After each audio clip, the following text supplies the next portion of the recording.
Warriors Unite! Back with another episode of Vigor Warriors 2 and the 1% Club. Hope you guys are doing well. Hope you guys are conquesting yourselves and obviously conquesting things around you as well. It's great to be alive, my friends. Hope you guys are having a great day. Hope you guys are continuing to use retention, self-control, all those things. We'll kind of talk about some of those things today. We're going to actually talk about being a master of yourself. Mastering yourself under semen retention. Before I do that, let me do some shout outs here. Let's see. Oleg, thank you, my friend. I appreciate that. Samurai Ponda, thank you. Jay Hamilton, thank you, my friend. Remington tufflips, always an old friend. Thank you. Jay Hamilton again, 6 months. Congratulations, my friend. I know it's a little bit before a time, but at least you got that. 6 months is great. Hiziyahi, thank you. Wisdom over money, thank you. I appreciate that. Wounds Wonder, thank you. JHP, thank you. Don Trump, thank you, my friend. Jonathan Sanchez, thank you. Omad Retention, Super Soldier, I like that one, thank you. And Art One Fact, thank you guys so much for your comments, and I appreciate all you guys making comments. I appreciate all you guys making donations. I appreciate all you guys making suggestions on topics and feedback, and all these are very good as we go along. I think it's always important to kind of talk about these things and kind of give some information.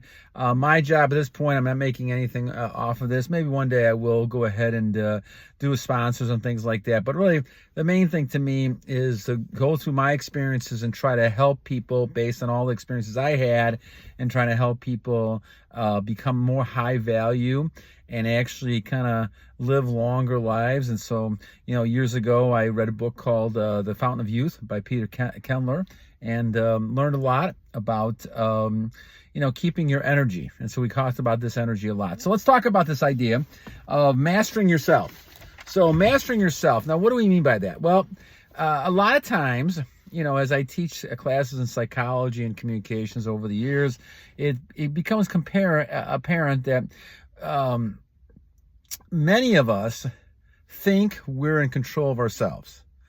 And when it comes down to it, we find out the hard way that we're really not in control of ourselves most of the time. In fact, I used to do part of my dissertation work was on looking at something called operant conditioning, classical conditioning, B.F. Skinner and Jean Piaget and all that kind of stuff. And when you look at this, you look at the idea of, are we people who actually think? And I'm going to kind of break it down really easily so that we can kind of discuss this as an idea. So the question becomes, is how much do people really think? And how much can people really think enough to be able to control their behaviors? And obviously, there's people on one side of the coin who think that we have a lot of control, that we're able to control our thoughts and ideas and creatively think about things. And so therefore we stop behaviors before they happen. On the other hand, there's people who say that we really have very little control, that we are kind of like puppets or sheep walking around, and that we basically kind of just follow one stimulus. They call stimulus as an idea or something that motivates us. And so whether it's out of fear, out of jealousy, out of greed, whatever it might be, we take the approach that we're always going to take, no matter what the situation is.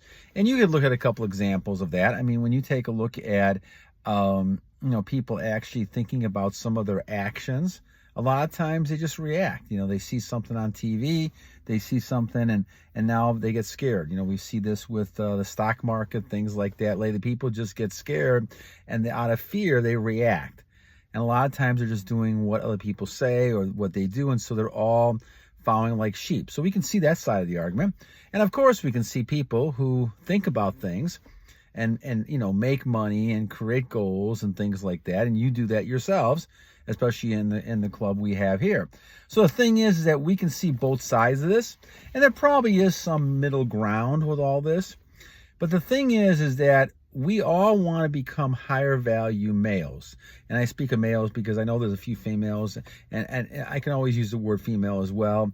But the thing is, we want to become higher value people. And males, as the top level people we're talking about here, the males are the ones that need to protect and provide. And I know there's a lot of stuff going on in society where a lot of the female boss ladies and all that kind of stuff. And that's great. Wonderful. People can live their own life. But the idea is that men really need to be the ones protecting and providing. That's because they're stronger, most physically stronger than females, and they understand, and they don't have the emotional tie that a lot of females have. But the thing is, and females are wonderful. Don't get me wrong. I'm not putting females down at all. I'm just saying that the different roles here. Now, of course, you're seeing some males who move over and have more feminine roles, and that's not something that I approve of. I don't like that at all. And those are more beta type of males. But the thing is, we go back to this, is if you're a strong male, you're somebody who is going to take control of yourself. And no matter how long it takes, and it took me a long time, I'm going to be 64 in June, and it took me a long time, and I got to make sure my tie is out. Look at my tie here. And making sure that,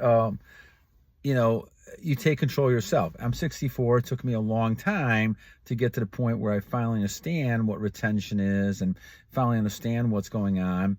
We're trying to keep your energy, and it goes back to self-control. So all of this actually goes back to the idea of self-control. And we'll talk about this in another episode pretty soon. But part of it is learning how to control your own behaviors. And so there's a lot of techniques people can use to do that. But mastering yourself becomes an art when it comes to looking at you as a person, how you're communicating to yourself, how you're actually focusing on how to behave in a way where you're not going to be tempted, you're not going to be losing your energy, you're not going to get yourself in situations where you could lose your energy, or you could, get self-destructive behaviors. And so addictions, all these type of things become aggrandizing. You get to the point where you think you're better than God, better than people, and so now you do all these things. You don't think you're going to be caught up in it, and you're not going to get caught by temptation. Those are the people that are caught first, because they have too much pride, they have too much boasting, they're too arrogant, and so those are the ones that get caught more often, because those are the ones that are focusing on thinking they're better, they're a god in a sense, better than other people. So the mastering yourself comes back down to realizing that you have to be a humble servant to the Lord or your Creator.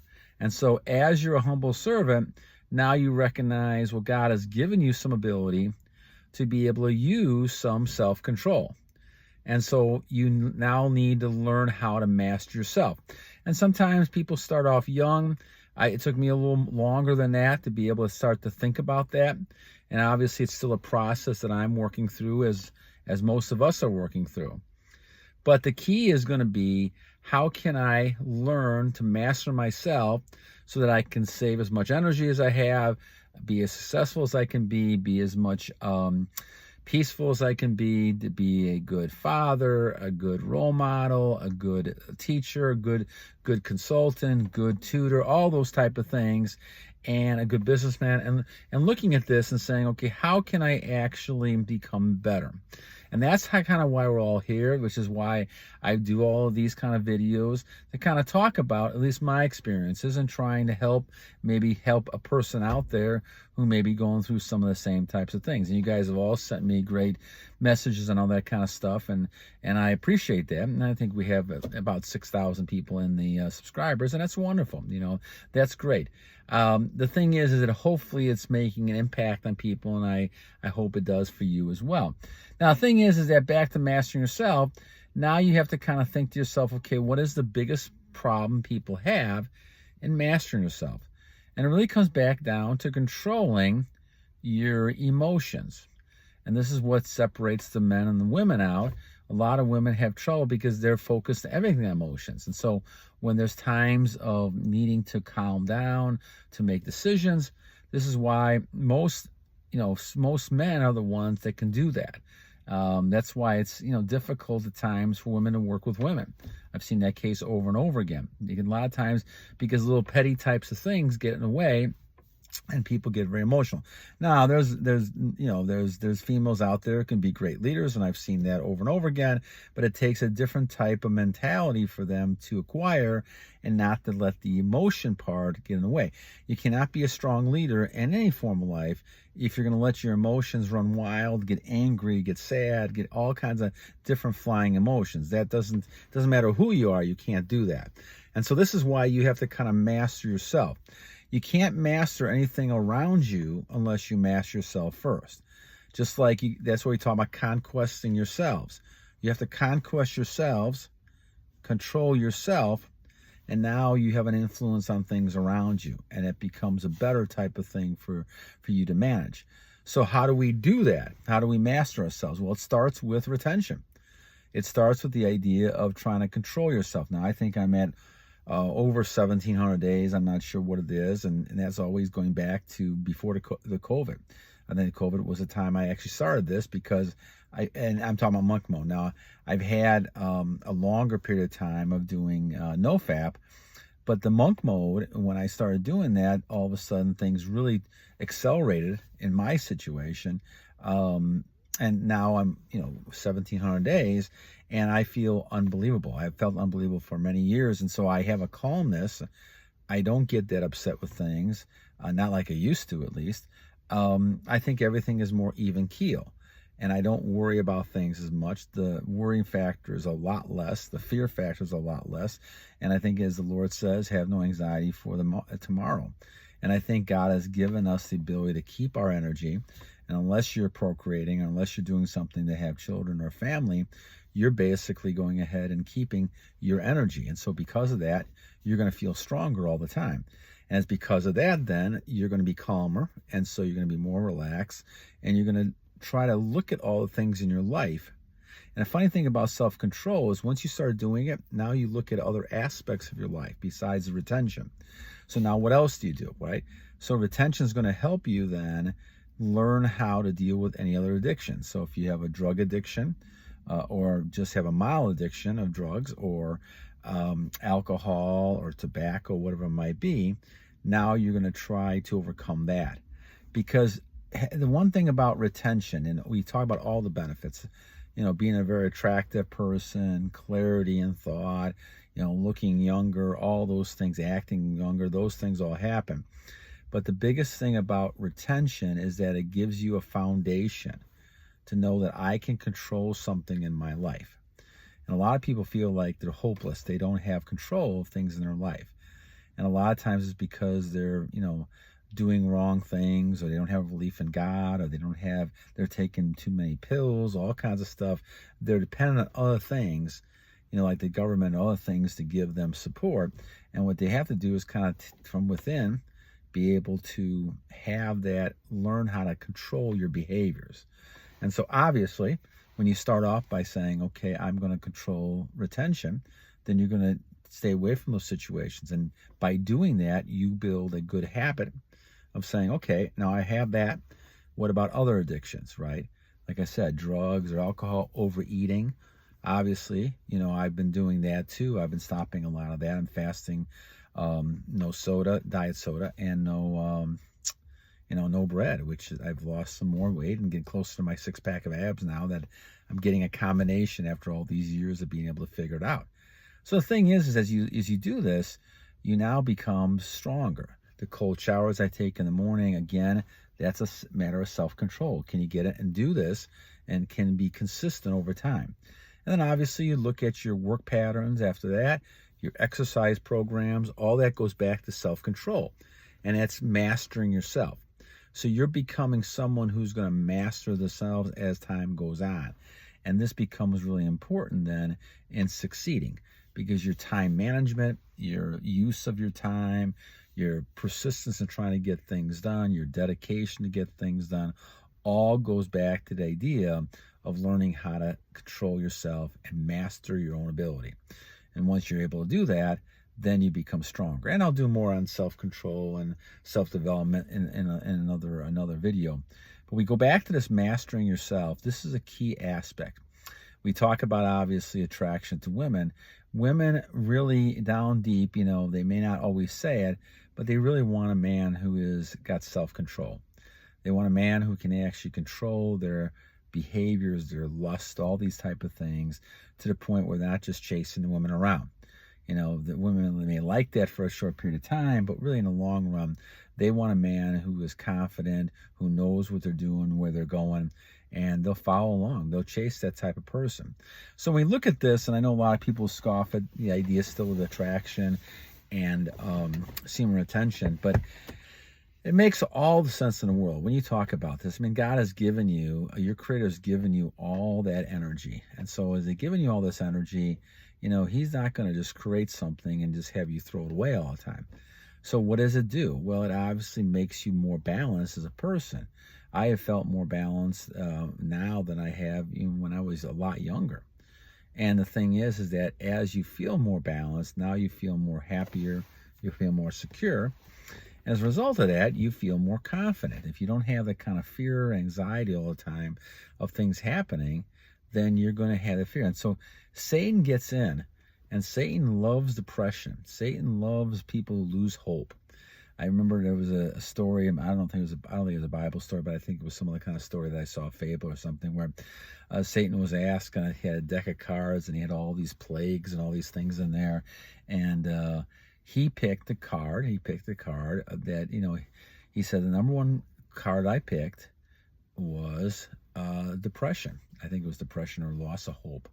And the idea is he said that if you lose hope, you get depressed, I can then put any of these other ones on you. But the thing is, if I put these other ones on you and you have that faith and hope and you're not depressed, then you're going to overcome that. And this is the whole thing. Job did that in the Bible. Job overcame all those type of things, but he had to rail against God, and he had to find out the hard way, that what God really meant. And what God is really saying is that, He's in control, and you need to follow Him, but you have that faith and strength that if you do that you're a co-creator and that you're going to be able to overcome any kind of problem. That level of confidence is very highly attractive to women, because it shows that women, it shows you're in control and that you're a man and you're a masculine man, and that's what you need to have. And we're losing so many men like this to a lot of different crazy things out there. Lack of fathers, poor messages from the media, trying to tell people they shouldn't be masculine, dumbing down, pornography, all these things have attributed to the lack of masculinity in our society. But it's coming back, and I think it's because you have, people who are, in the main light, who are now more masculine again.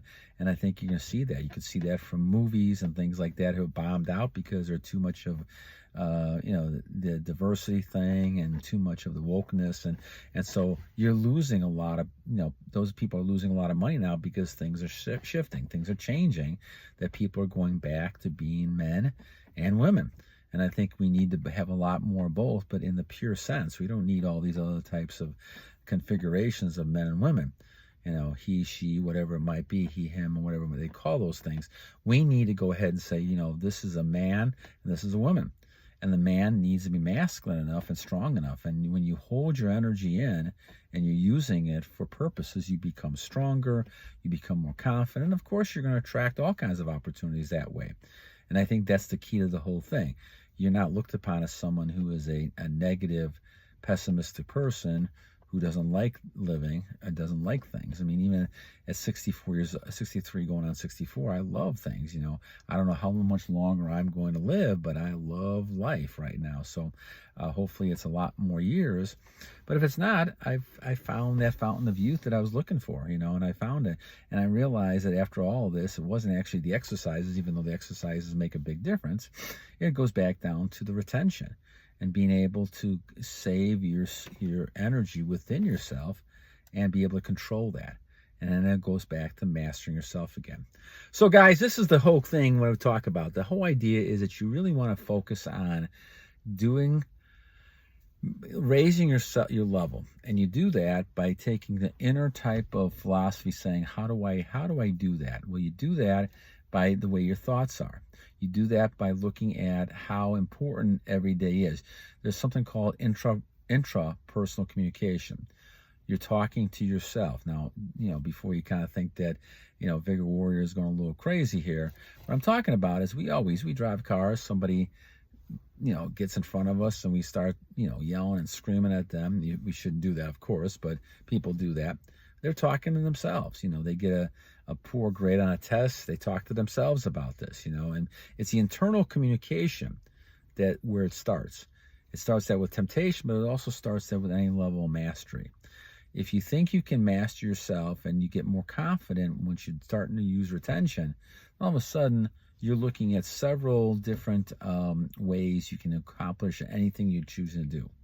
And so the more you focus on yourself and the more you focus on, and obviously this goes back to praying and meditating to your God as well, but the more you can focus on that, the more you're going to be successful. And obviously there's things you can do, put together some regimen programs, get together that you can set up, different things you're doing to focus on making sure you get this done. But the discipline is important, but it starts with the idea of control. And how you learn self-control, the best way to do that is learning from controlling the most powerful thing in you, and that's your energy level, especially your sexual energy level.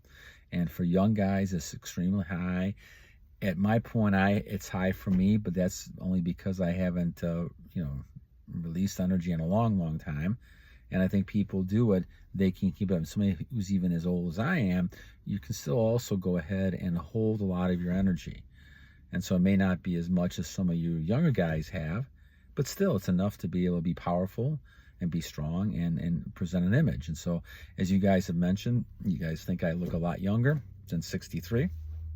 Well, the only thing I can attribute that to is really the retention and all the exercises I've done. And so if I do look that way, then it's tremendous in that way, and maybe it's a good story for me to tell, I'm doing this. So I think that the key is learning how to control yourself. And if you do that, you're going to be successful. So anyway, good topic for today, guys. We'll talk more about self-control. I'm still looking up some information from Cushing syndrome. So my Miles Jovi, hang in there. I'll try to get that one pretty soon. But I want to make sure I know what I'm talking about before I start talking about that. And so this one, guys, I hope you enjoyed that. As always, I leave you with two things before I go teach class here tonight. First, every day is a new day to a great warrior, and you guys are all great warriors. And two, always remember, this is a battle that we continue having every day. Never let your guard down. This is part of that self-control, master yourself. But as you master yourself more, you're always on guard. And we always have to keep our breastplate, our shield, our head plate, our helmet, all those things, because we need to continue to battle on! God bless you guys. Have a great day.